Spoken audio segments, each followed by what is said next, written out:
My name's Rhys Woolsey. I've been fostering now for about 10 years. My name is Cliff Whiteley. I've been fostering for 14 years. My name is Libby Thornhill. I've been a foster carer since November 2011. For me, it's generated a lot of new friends within the Staffordshire foster care system. It's generated a lot more support.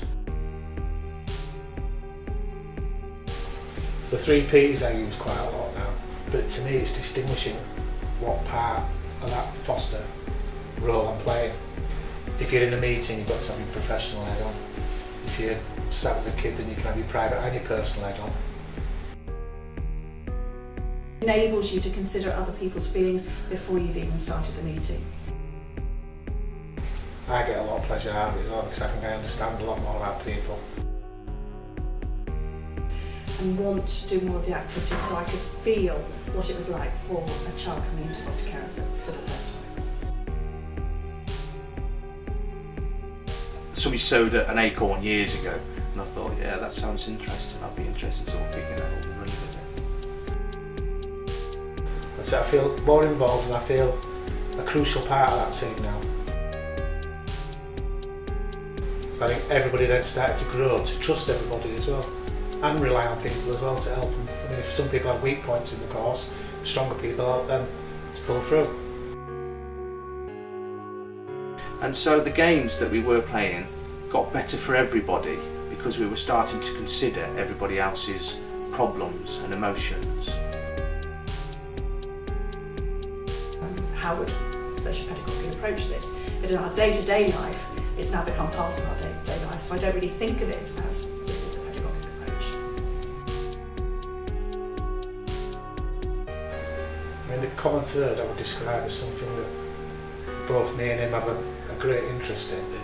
Where you've got a young person and you've got an interest together and you work together. Things we were discussing, his problems and my problems, if I had problems, you know, and how things were working out. So we would use that as a tool. Yeah, it was really, really good, that one was. And that we can absorb ourselves into that, and then when we get into that, it's levels the playing field and he opens up a little bit more. He did open up quite a lot actually. In the 3 hours that I was on that bike that afternoon of him working, I learned more in that 3 hours than I did in the previous 3 months to him coming with us. How clever is that? And listen to the young person rather than sort of talking at them.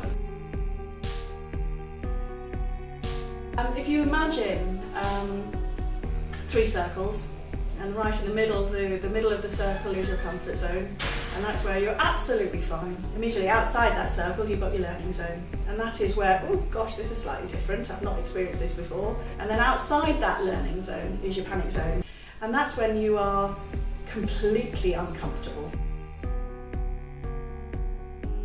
I wonder if I could use that as a common third. So I actually just got the bike out, I had a few bits to do. So Michael, do you want to help me? It blossomed from there. His eyes just lit up. The training sort of made me reflect more on that, look back at my past. How did I feel, or how would I feel if I was in those circumstances and these problems were around me at the time? By the end of the course, everybody was very, very friendly and very, very supportive. Everybody wanted to sort of keep in contact with each other, and we still do to this day. The first cohorts do, you know, we're all on Facebook, we're all texting each other, going to each other's houses and having parties, that type of thing. Now I try to do it more alongside the child so we both learn at the same time. I'm an important part of that child's life. Being prescriptive about what you do, it's about learning a slightly different way and enabling a child to move through and to be able to do things themselves without necessarily having to do it for them. I'm glad I attended the course. I think it would benefit people to go on it.